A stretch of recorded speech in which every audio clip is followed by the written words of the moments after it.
Fala aí, meus amigos, vim aqui mostrar esse caso para vocês. Dê uma olhada aí nessa borda desses dentes incisivos. Olha só a fina lâmina que ficou desse esmalte dentário. O que aconteceu aí, gente? Esse desgaste foi causado pela ação do bruxismo em vigília, ou seja, o apertamento dentário. Temos aí mais um paciente que sofre de transtornos de ansiedade.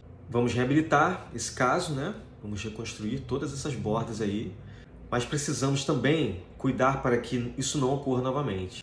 A coisa mais importante é ele ter consciência desse apertamento, consciência de que sofre de um transtorno psiquiátrico, psicológico, e procurar ajuda com um profissional especializado da área.